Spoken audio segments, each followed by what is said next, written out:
good, y'all? Welcome back. Welcome back, man. We're back, man.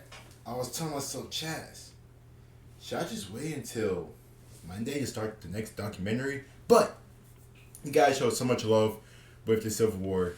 I'm like, let's drop another one. So we're back with 2012. So we actually went back in time 2 years to 2012.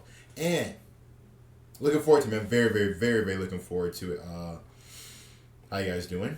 You guys are doing good. Amazing as always, man. Stupendous. I did see Verstappen. They get Red Bull, I think, a 1-2 in the quality. So should be a good week for, should be a good race tomorrow for Red Bull if everything goes to plan. But anyway, man, I think the most dramatic Formula One season ever, 2012. Shout out to CV Motorsport for the video. And let's see how many guys I can actually pick off. Let's see who I can actually name off the list. Start from right to left. My boy Lewis, that boy Sebastian, Michael Schumacher, Fernando Alonso, Kimi. I think that's Jenson Button. He must not be even relevant. He's not in the picture. Grosjean. I think that's Mark Webber. Some dude. Not sure. My boy Nico. Young Nico Hulkenberg. That's Rosberg. And he has Bruno Senna. Some tall dude. And my boy Danny Rick. So, you guys have probably named all the drivers in the video, man. I think I probably named like the most common ones. Anyway, let's get started with the video. Don't forget to like the video and sub as well if you are new to the channel. Don't forget to like and sub. Let's get it. The 2012 Formula One season is considered by many to be the greatest Formula One season in the history of the illustrious sport. The season included 7 different race winners in the first 7 races, Nico's first victory, Michael's phantom pole, Webber's final victory, the Miracle of Maldonado at Spain, Alonso's final title fight, his real final shot, McLaren's last win.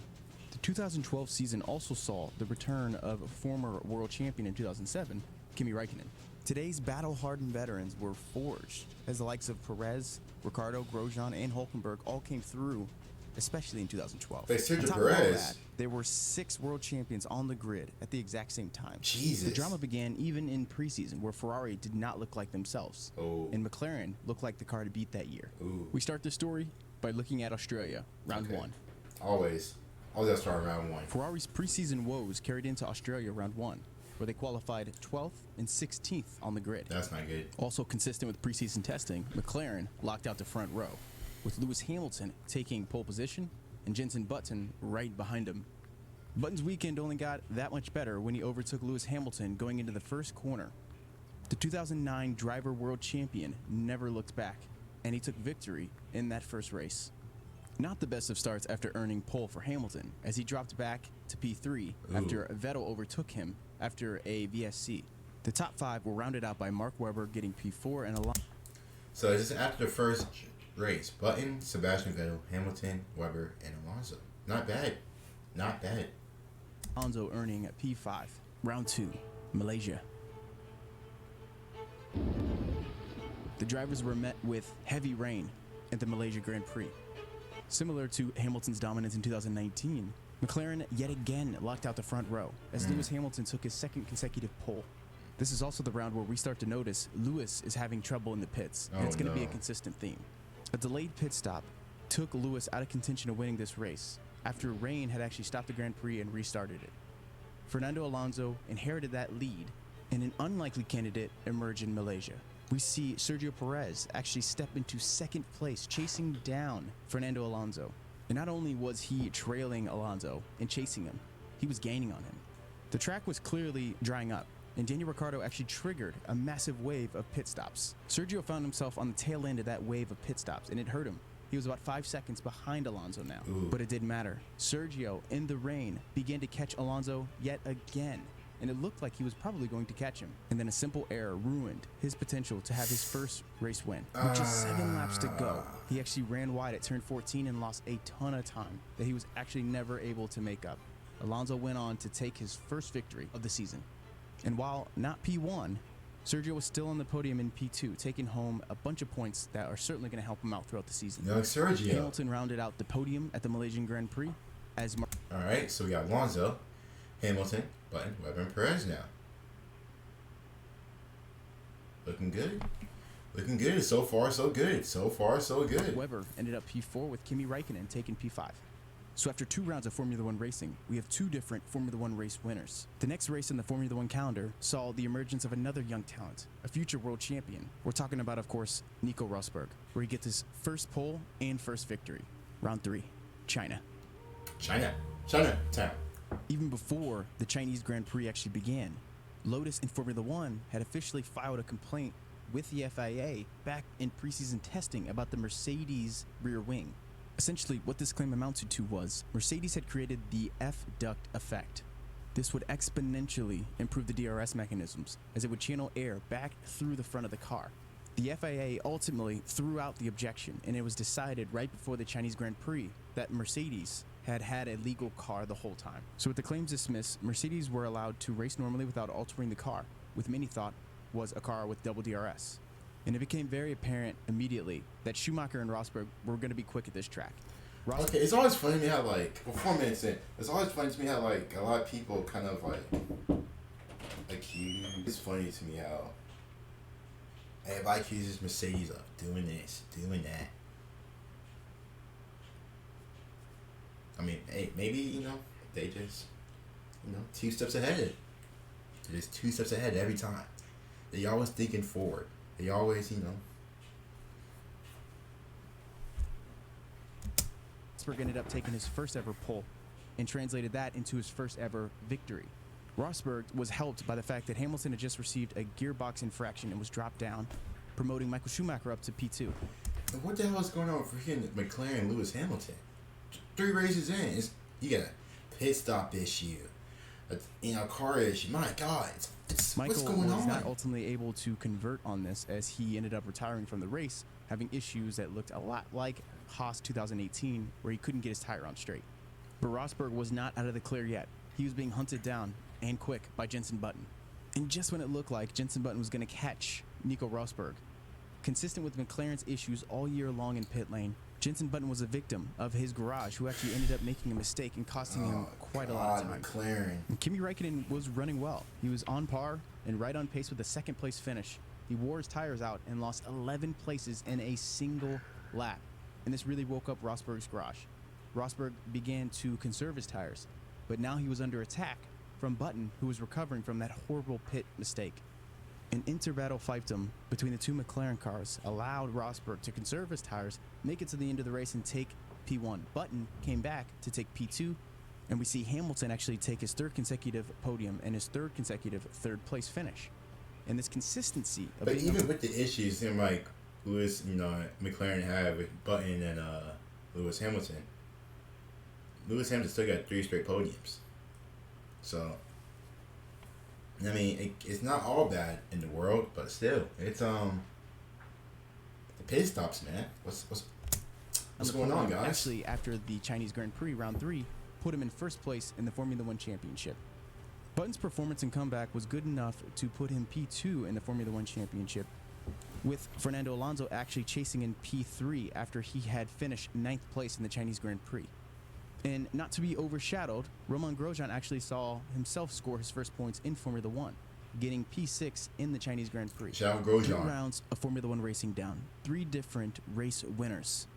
As if the stakes couldn't get any higher, as if the drama couldn't be any greater.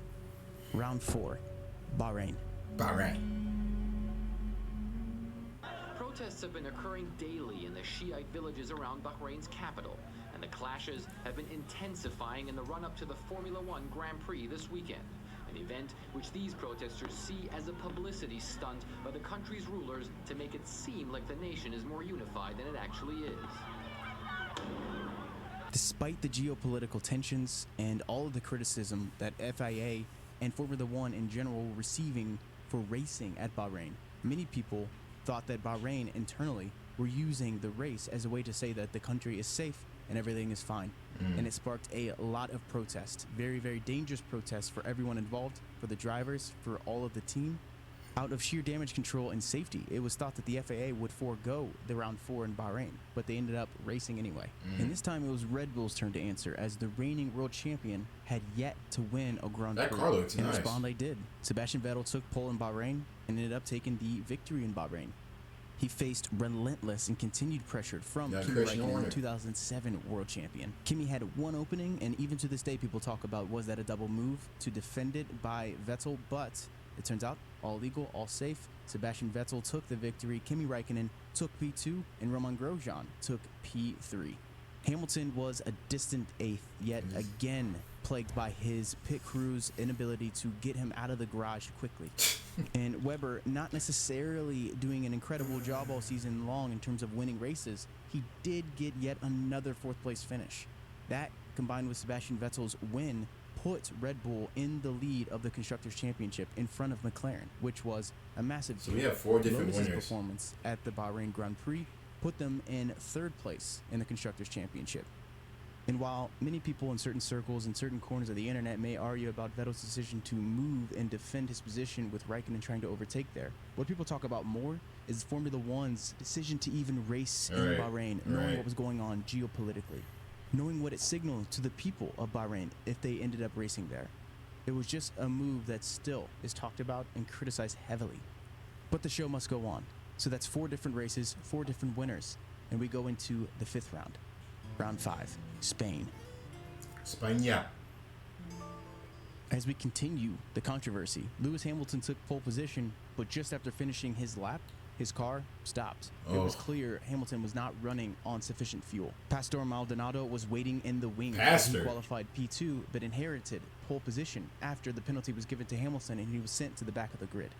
Joining Maldonado on the front row was Fernando Alonso, who, that's not the best person to see next to you, as they had been racing and starting well the entire season, and Williams had yet to see a Grand Prix victory in over 100 Grand Prix starts. Oof. Not unsurprisingly, Fernando Alonso, double world champion, actually used his Ferrari to take control of the race going into the first turn. Maldonado was forced to chase Alonso until the round of pit stops actually kicked off. After the exit of the pit stops, it was clear Maldonado was going to take the lead. He actually ended up holding on to this lead, becoming the first Venezuelan driver to ever win a Grand Prix. After 130 Grand Prix starts, Williams returned to the top of the podium, something they haven't done since Juan Pablo Montoya won in Brazil in 2004. That's a total of hard. 3 world titles actually joined Maldonado on top of the podium. Kimi Räikkönen was P3, with Fernando Alonso in P2. That's And as we hard. keep track of the championship, the other drivers had good recoveries. Lewis Hamilton, after his penalty from the qualifying session, starting 24th in the grid, worked his way all the way back to P8. Sebastian Vettel actually had a drive-through penalty and some issues. I think that's pretty cool if we have 5 different drivers. Obviously, Sebastian Vettel, Pastor Maldonado. It's nice seeing, a different range of drivers winning. I think this year I would have liked to see that more, having more different drivers win. I know how dominant Red Bull was this year, and big credit to them for just dominating the field. But I think personally, that's what I like about F1, and I think what I already like about this season already is that the different drivers we have already had winning. I mean, that's Nico Rosberg, Sebastian Vettel, Pastor Maldonado. Like, that's that's pretty cool. I am a big fan of that. So I'm already looking forward to see with what his goes car. on throughout the But season. ultimately, he overtook Rosberg in the late stage of the race to give him P6, with Rosberg splitting the two. That P6 by Vettel actually kept his championship lead for the Formula One season. After a bit of shuffling throughout the Formula One ratings, we see a 5th winner and a 5th Grand Prix. Before we can even start racing, we see even more controversy as there is a massive fire in the Oh. recent winner's pit box, as Williams have to put out this giant fire that is engulfing everything in their garage, everything. In the midst of an extremely contentious and hotly contested Formula One Grand Prix season, we see the entire community come together, everyone on the grid.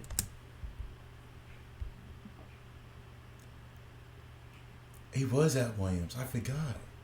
Pulling their weight, getting what they can, grabbing extinguishers, and helping Williams not as a competitor, but more so as a loving community. It That's was their great. actions, the quick actions of everyone on the grid that helped put this fire out, that ended up saving lives, likely, and even the season of Williams, as they Yeah. were able to put that out. Round 6, Monaco.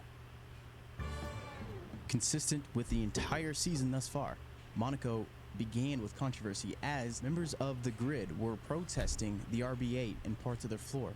Red Bull took a gamble here. They knew the protests were going to come to fruition after the race, or at least that was a gamble that they had to take. If they did, Webber and Vettel would be disqualified from the race.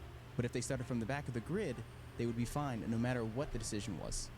Red Bull decided to race anyway, not respect the protest, and stay where they qualified. Now all that was left to do was for the Red Bull drivers to deliver. And that's exactly what they did. Despite Schumacher actually ending the qualifying session as fastest man on the timesheet, his 5-place grid penalty put him in at P6 for the start of the Grand Prix, which was great news for the RB8 as Mark Webber was promoted to P1 and on pole. Similar to Ricciardo's efforts to hold on to his victory in 2018 at Monaco, the RB8 of Mark Webber, while not engine related, was really struggling with the tires. Had it been any other circuit, there is no way he would have held that place, but he did, and it was a very close race as they went bumper to bumper to bumper, P1, P2, P3, with Webber holding on to his position, followed closely by Nico Rosberg, and right behind him, Fernando Alonso. Alonso's podium in Monaco actually kept him in P3 in the championship. And on the constructor's side, after the protest that was initially raised at the start of the Grand Prix was not actually followed through on, it turned out that Red Bull actually held on to first place in the championship. Round 7, Canada. Shout out Mark Webber. In almost comedic relief fashion, the FIA, before the Canadian Grand Prix even start, declared that the RB8, in fact, in Monaco, was using an illegal floor. But it didn't matter because they were still able to retain the points they had earned, which doesn't make a lot of sense. Nonetheless... Wait. So you get caught for cheating. Basically get caught for cheating. But you still get to keep the points.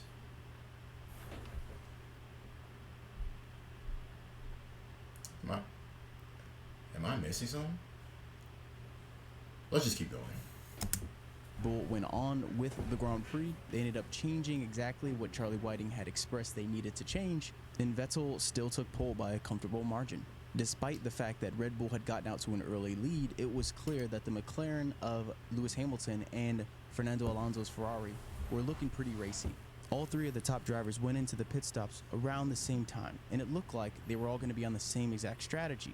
But as it turns out, the Red Bull and the Ferrari decided to convert to a one-stop strategy considering the situation with the tire life. Lewis Hamilton continued with his original strategy. Ultimately, the two-stop strategy was the correct one, of course, because he ended up chasing down pretty easily Sebastian Vettel's car and Fernando Alonso, who Fernando Alonso was passed by not only the Lotus of Romain Grosjean, but also of Sergio Perez. Despite Hamilton's victory in Canada, he was still experiencing some pit lane problems, so that was worth noting as this would continue on throughout the season. And the plot thickens further as Grosjean's P2 effort actually put the Lotus in P2 ahead of the Ferrari now in the Constructors' Championship. Whoa. With 7 races down, we have 7 different race winners. And here's how the Drivers' Championship looks after those 7 races. You have Hamilton in P1 with 88 points, Alonso right behind him with 86 points, Vettel hot on his tail with 85 points, and Webber, who's had a tough season thus far, still in the hunt at 79 points. Nico Rosberg in the Mercedes at 67 points. That's so close. Like every week, there's a new leader in the Drivers' Championship. It's too close. It's too close. Round 8, Valencia. Sebastian Vettel looked to be up to the task to take over the championship in this race. Throughout qualifying, throughout the weekend, throughout the start of the race, he looked like he could run away and just disappear, something he was doing a lot in 2011. Vettel was fortunate in that he avoided early incidents in a first lap incident. He was then not helped by the fact that there was a virtual safety car deployed, but even after that, he still pulled clear by 20 seconds. As soon as we thought that the 2011 championship car was back, disaster struck. Just as he was pulling off, his alternator broke, and on lap 33, he was out of the Grand Prix. Jeez. This left Alonso in sole leadership and out in front by a pretty large margin. Romain Grosjean, who had been coming on as of late, started to chase down the double world champion, and on lap 40, his alternator broke. That left Lewis Hamilton, Kimi Räikkönen, and Maldonado in that order, chasing Alonso down. When it was clear that Kimi Räikkönen was going to get through, it was only a matter of time before Maldonado was able to pass Lewis Hamilton. His tires were dying, and Maldonado was quicker. It became evident that he was frustrated with the fact that he was not getting beyond Hamilton and precious time was slipping away, and he was fighting for that podium spot. That reared its ugly head, and they made contact with each other. Maldonado was given post-race a drive-through penalty, and Lewis was knocked out of the race, with Maldonado's nose actually being broken in that incident. All while this is happening, the carnage up front is occurring. Schumacher and Webber are both fighting their way through the entire pack.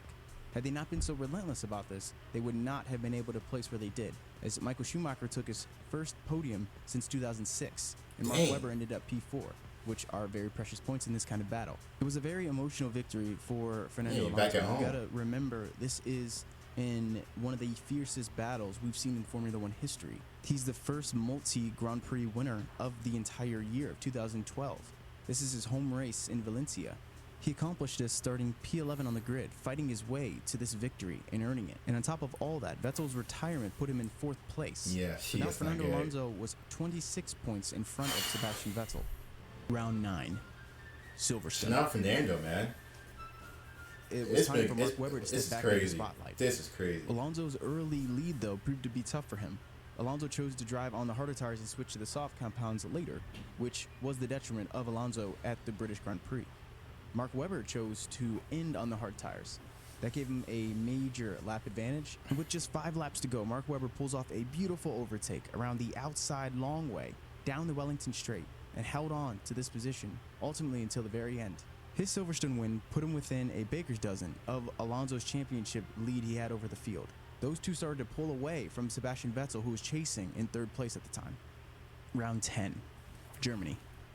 So we have 2 multi race winners now. Fernando Alonso and Mark Webber, if I'm correct. This is getting good.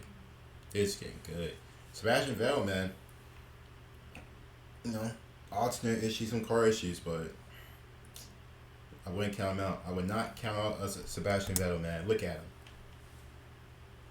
Hockenheim gave the entire grid another good show, as we saw Fernando Alonso control most of the race as he had qualified on pole position. More bad news for Hamilton, though. On lap 3, he received a puncture and had to pit early. That left Jenson Button with the hopes of McLaren on his back as he chased down the current leader, Fernando Alonso. With Sebastian Vettel very much in this Yeah, race, back he at was home. chasing down Jenson Button trying to make a pass, and he did that. He was successful overtaking him in the hairpin. The issue was this was considered an illegal overtake by the FAA, as he had all 4 tires off the circuit. As such, he was handed a 20-second time penalty. This Jeez. ended up classifying him in 5th place. This promoted Button to 2nd place and put Kimi on yet another podium in P3. To make matters even worse, the RB8s were yet again accused by the FIA of having some form of illegal alteration to the vehicle. At the time, it was thought that the RB8 had some form of illegal engine mapping. After the race, later, it was determined that this was not the case, but it's worth noting and calling out the fact that that's yet another allegation to the Red Bull car. So now that we're halfway through the season, let's stop and take a look at where we are in the standings. Wait, so We who see- won? So who won the race? Hold up. So who won? He was successful overtaking him in the hairpin. The issue was this was considered an illegal overtake by the FAA, as he had all 4 tires off the circuit. As such, he was handed a 20-second time penalty. This ended up classifying him in 5th place. This promoted Button to 2nd place and put Kimi on yet another podium in P3.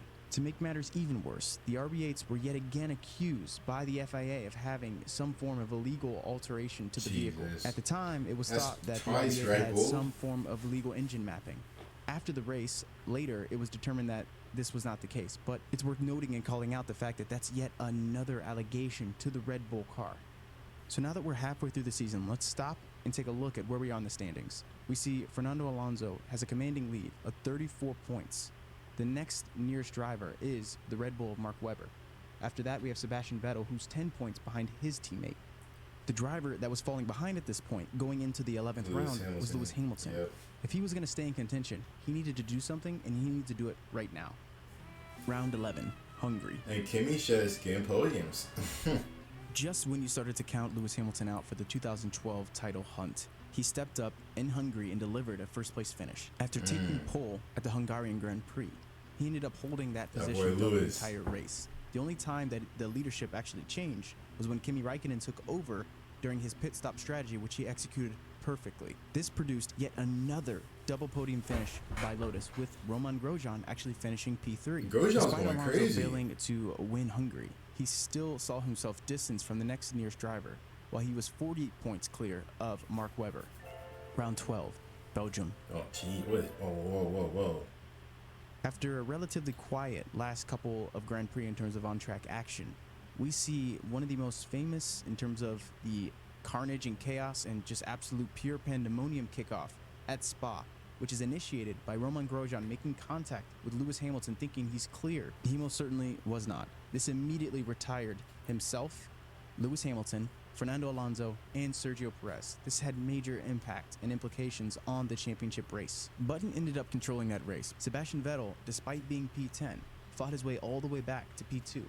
Kimi Räikkönen's Lotus saw some questionable decisions as his pit stop strategy left him where he started, P3. The chaos that Grosjean had incidentally kicked off actually left the door open for some pretty remarkable results, as we saw Nico Hülkenberg finish P4 in that race. Jenson Button's victory that day did a lot for him in the championship race, sure, but it also did a lot for Sebastian Vettel, who quietly had been picking up points throughout all of these races. That's what I'm And saying. he had another P2, especially when Alonso was retiring Shout out on the Jenson first lap Button. after that incident. That left Sebastian Vettel within 24 points of Fernando Alonso. For causing one of the most hectic Grand Prix starts we've ever seen in Formula One, Romain Grosjean received a race ban, which at the time was pretty rare to get. And he took it pretty hard, but for obvious reasons, also considering he was running Chelsea well in the badge. championship race himself. He was quoted as saying, "I was sure I was in front of him, so a small mistake made a big incident. I didn't change my line, I went from left to right. I was not really wanting to put anyone into the wall. I'm not here to stop the race in the first corner. I'm very, very sorry, and I'm glad that nobody is hurt. But I have to Grosjean. say, it is a very, very hard decision to hear." Round 13, Italy. Oh, Grosjean. We end the European Tour in Monza, of course. Felipe Massa, who's been relatively quiet throughout the season, had a major role to play in this qualifying session in particular. He owed Fernando Alonso the slipstream. Of course, this didn't really go as planned, and Fernando Alonso actually suffered an anti-roll bar failure at the qualifying session. This forced him to qualify and start on the grid P10, but the problems didn't stop here for Ferrari. They actually lost the ability to communicate with the pit wall as it related to their telemetry data as well. Alonso actually went on to get another podium and finish the race in P3. Really, there was only one driver giving Hamilton any trouble after he won the pole in Monza, and it was, of course, Sergio Perez, who was destined, who was driven to Check get on the out. podium yet again for a third time in that season. Perez actually started outside of the points, behind Fernando Alonso, but he put on the hard tires and went to work. And his persistence putting in those fast, quick times cut into the lead and pushed him to the front of the grid. And just when McLaren thought they were going to see a double podium, Jenson Button actually experienced a fuel pressure problem. He was knocked out of the race right then and there. Sebastian Vettel's run-ins with the FIA were not over, as he received a drive-through penalty for pushing Fernando Alonso wide off the track. It didn't really matter too much though, because Sebastian Vettel actually experienced another alternator failure like he did a couple Grand Prix ago. Seb wasn't the only Red Bull car to actually retire from Monza that day. Mark Webber was forced to retire. That's not good The for double for Red retirement Bull. from the Awful Red Bull day. team severely hurt both of their chances, especially Seb's ability to come back and fight in this Drivers' Championship. This looked like the beginning of the end for him, as Lewis Hamilton jumped over not only Kimi Räikkönen, but Sebastian Vettel, and he took over second place in the Drivers' Championship. As it related to the constructors, Hamilton's finish actually pushed McLaren up closer to Red Bull in the Constructors' Championship. The real controversy was about the fact that Lewis Hamilton had just earned another victory with the McLaren, but he was still recovering from his decision to tweak telemetry data from the last race at Spa, when he was upset that Button had a different qualifying setup and significantly better pace throughout qualifying. While the technical problems combined with the fact that the pit crew could not get it together, this was all mounting for Hamilton. The speculation was already there about him talking with Mercedes about leaving McLaren and replacing Schumacher, but if you weren't really sure, despite even winning Monza, after that tweet, he still never really recovered. Revealing your telemetry data to your entire public audience, that's just out of the question, and it would never happen today, but that was really the straw that broke the back for the entire relationship that was already on thin ice. As we close the books on the European stretch of races ending in Monza, we open a new chapter in the Formula One 2012 schedule. It is at this time Dang. So if I'm correct, Lewis Hamilton kind of felt he was getting held back. It felt like, because I think he's wondering why him and Butts' lap times were different, stuff like that. Yeah, I don't know why Lewis will go ahead and tweet it. That's something you would keep internal. That's weird. Yeah, especially on like Twitter, social media, stuff like that. But I'm surprised Lewis just didn't. That's weird. Yeah, that's weird. I don't know why he just didn't keep it internal with McLaren. Well, when the championship swings also with the wildly in favor of rumors, Sebastian Vettel. yeah. His stretch of 4 races where he gets 100 championship points. This is not only helpful to his position in the Drivers' Championship, but this is crushing to the entire field, to all of his competition in the 2012 season. We kick off the Asia stretch of races at the Singapore Grand Prix around 14. Sebastian's hopes for a title in 2012 were really helped by the fact that even in Singapore, Hamilton took pole.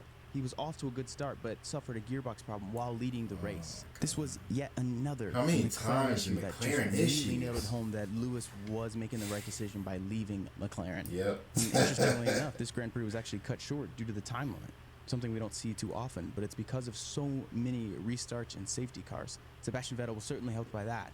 After inheriting the lead from Hamilton and owning all of the restarts, Sebastian Vettel took his first victory since the Bahrain Grand Prix. Yeah. But he couldn't shake off Alonso just yet. Alonso stood on the podium with him after the Singapore Grand Prix in 3rd place, with Jenson Button splitting the two. Paul di Resta had an incredible result in P4, with Rosberg following just behind him, with the Lotuses going 6 and 7 back-to-back, Kimi leading Roman. And Vettel begins to chip away at this lead that Fernando Alonso has been comfortably sitting on, with 194 points after the Grand Prix. Vettel sitting on 165, with Kimi Räikkönen now bypassing Hamilton with 149 compared to Lewis's 142. Mark Webber brings up the top 5 to 132 points. Hamilton's gearbox failure is responsible for the 2-position change, 2 up by Sebastian Vettel and 2 down seen by Lewis Hamilton. Dang. If Vettel was going to use any moment, he was going to use the Singapore Grand Prix as a Rosetta Stone and the launching ground for his championship title fight to start right now, and that it does. Riding the high that he had from Singapore, the Japanese Grand Prix proved to be no different for Vettel, especially in the fact that Alonso had finally started to see some poor luck of his own. His 29-point lead was no longer that comfortable, and it was in dangerous position as he had a first lap DNF due to an incident. As if Mark Webber's title fight couldn't get any more unlucky or unlikely, he was victim of what Roman Grosjean was building up a reputation of doing, knocking people out of the race. Despite a rather rambunctious... Never mind.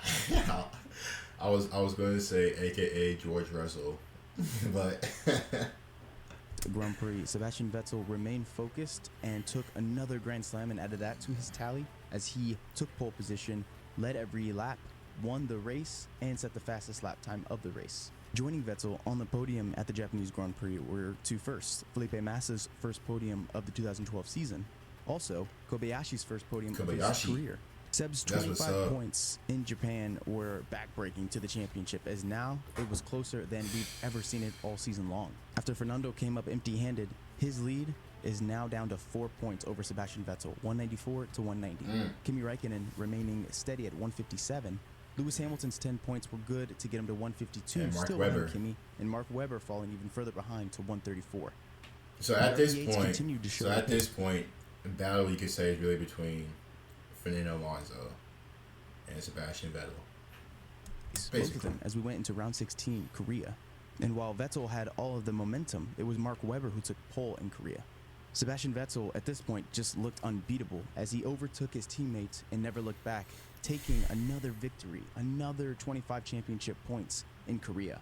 McLaren has yet another horrific weekend as Lewis Hamilton experiences an anti-roll bar failure, and Jenson Button retired early from the race, having another incident on the first lap. It was that incident that actually led to a prolonged safety car. After that, it just became about tire management. After a front row lockout by the Red Bulls, they finished on the podium 1-2, seeing the pairing of the Ferrari drivers in 3-4, with Alonso taking the 3rd spot on the podium. The championship was now in Sebastian Vettel's hands as he enjoyed a 6-point lead over Fernando Alonso with 2:15 versus 2:09 respectively. Kimi's conservative race kept him in third place with 167 points, while Hamilton was only able to muster a lone point up to 153 points, but 1 point ahead of Mark Webber at 152. Another weekend presented another opportunity for Sebastian Vettel to show his dominance over the field. Seb activated some like freaking attribute boost or some crap. Despite Ferrari's plus 10 speed plan that they would be introducing upgrades to the Ferrari package every single race the rest of the year, it didn't matter because in India, Vettel continued to win. And it would have been his third Grand Slam and his second in just 2 races, but Jenson Button denied him as he took the fastest lap. And while Alonso's drive was still impressive at P2, it's still 7 more points he lost to Vettel. That leaves him 13 points adrift of Sebastian Vettel now, with Kimi Räikkönen in third place with 173 points, Mark Webber with 167, and Lewis Hamilton, though he did get the final spot on that podium that day, he is down to 165, 2 points behind his teammate. Alonso's performance that day was important for the Constructors' Championship as he was able to continue to pad further Ferrari's second place as they go into the next round with 316 points to McLaren's 306, whereas Red Bull were running away with it with 407 points. The last few Grand Prix were very impressive for Sebastian Vettel, yes, but he didn't really have to overcome much in terms of bad luck. But that was all going to change in Abu Dhabi. Abu Dhabi. He, like Hamilton a few races ago, actually won the qualifying session, but it turns out he did not have enough fuel, so he was relegated to the back of the grid. Red Bull decided to seize this opportunity to just go ahead and add parts and start him from pit lane. They figured Abu Dhabi, it's not really known for being able to overtake, so if we're gonna try to get these points, we really need to add to this car and improve the aero package. You might as well take the full-on penalty starting from pit lane. Not only was Seb's drive good enough for points, it was good enough for a podium as he drove all the way back to P3. This was even after an unplanned stop. Similar to what we saw in the Civil War, the amount of times we saw Nico Rosberg and Lewis Hamilton both start from like the back and still being able to drive up and get points, man. Jeez. Yeah, just a... Jeez. Jeez. Stop due to some tire problems, some damage that he had occurred to his front wing. Sebastian really did prove that it wasn't just about luck. He was taking luck into his own hands and he was grabbing those points. In another race, another mechanical failure that Lewis had from the No wonder he left McLaren. I mean, the luck Hamilton had and the McLarens had throughout the year, they really were a championship winning car. Just another gutting blow to Hamilton as he had to drop out and retire. Despite Alonso only being good enough for P5 on Saturday, he actually finished on the podium in P2 in the race. The championship was now cut to just 2 contenders. Sebastian Vettel sitting on 255 points, with Fernando Alonso chasing him with the gap down just to 10 at 245. And while the title fight was incredibly entertaining to watch, it did overshadow the fact that Kimi Räikkönen had an unbelievable race to actually win that Grand Prix. And despite him winning, he was mathematically out of contention for the championship in P3 with 198 points. He head to the brand new Circuit of Americas at the United States Grand Prix for round 19. What was most impressive about Alonso was the fact that Sebastian Vettel actually qualified on pole. This race could have been over in his mind, but he continued to stay and be persistent and fight. And Ferrari was very wise in showing how strong they were. The fact that Felipe Massa actually qualified P2, but they purposefully, intentionally broke his gearbox seal. That gave him a penalty, pushed him back 5 spots, and promoted Alonso up from P8 to P7. Because Circuit of Americas was new, the even grid starts, Ferrari were expecting to actually have a really bad start because they were off the racing line. Alonso benefited from that, and they were correct, as his now 7th place grid start actually gave him a significantly better start, which he actually translated into a 3rd place finish, only to be outdone by Sebastian Vettel, who lost a place after his pole to Lewis Hamilton, who finished 1st. 2 men left. 2 world championships for both of them, and just 1 Grand Prix to prove who's better in 2012. We go into round 20, Brazil. The 2012 season ended just like it started, with Lewis Hamilton easily taking pole position, followed by Jenson Button on a front row lockout. Just behind them were the Red Bull pair in 3 and 4 on the qualifying session. And while there was a Ferrari just behind Vettel in P5, it wasn't Fernando Alonso. He actually qualified good enough for P8. Neither of the title fighters looked good, but it looked over for Fernando Alonso. He was going to have to make up a lot of ground. This was going to be particularly tough at Interlagos in wet conditions. And as we've learned throughout this entire video, the 2012 season was anything but squeaky clean and simple. Sebastian Vettel's 4-place advantage evaporated in an instant, in what could only be described as nightmarish by a Red Bull fan. Sebastian Vettel did the unthinkable, the worst had happened. He had a first lap spin due to contact. While it appeared his car was in one piece and was able to drive just fine, he was in dead last. And to make matters even worse, Fernando Alonso had actually promoted himself through his driving even through lap 2 to P5. And while Alonso was shoring up his positions, making sure to get as high as he possibly could to get the padding he needed, Sebastian Vettel was busy at work making as many passes as humanly possible. As cars were dropping out left and right, Sebastian Vettel was overtaking people left and right. Vettel had actually made his way all the way up to P4 behind Fernando Alonso. After some debris on the track and a restart, Vettel actually dropped back a little bit more as the dry conditions started to expose his lack of pace from the damage and his tire selection. And when it rained, it really did pour for Lewis Hamilton and on his 2012 season, as he was knocked out of the race by contact from Nico Hülkenberg, giving his own teammate the lead in the Brazilian Grand Prix. As if you couldn't be on the edge of your seat more, Sebastian Vettel actually didn't have radio communications with his pit wall at the time. So when it started to rain, he made the decision to come in immediately, and his team was absolutely not ready for him. This caused a delay he did not need at the time. No. Sebastian emerged in 7th place, who, not having radio at the time, was good enough for the championship. Meanwhile, Ferrari did a wonderful job maximizing Alonso's track position, getting him in 2nd place after that stop. But he was going to have to catch Jenson Button if he wanted the championship. He would never end up getting that opportunity as Paul di Resta crashed at the control line, finishing the race under safety car. The conclusion of the Brazilian Grand Prix was rather muted for such an eventful and exciting championship season. But regardless of how it ended, what no one can take away from Sebastian, from Alonso, from anyone on the field that year. Bro. 3 points. No one was handed a point. No inch was given. Everyone fought tooth and nail for everything, despite the odds and the circumstances. Vettel was quoted after as saying, "Where do you start, really? I think you guys had your show, and we had to really fight until the end." Seb's candor and interview after that Grand Prix was something I'll personally never forget, and was the inspiration for this video, because it really was the last time I felt like Formula One was a show, was entertaining. You never really knew what was going to happen. And in honor of that, in honor of the drivers that year, in honor of the performances, the comebacks, 2012 for me really was the greatest season of living legends we've ever had in Formula One. My only goal, my true objective with this video is to reciprocate that. Hopefully you were entertained. Hopefully you see the 2012 season for what it was. And hopefully we won't have to wait that long until we get something like that again. This single piece of content took north of 50 hours to...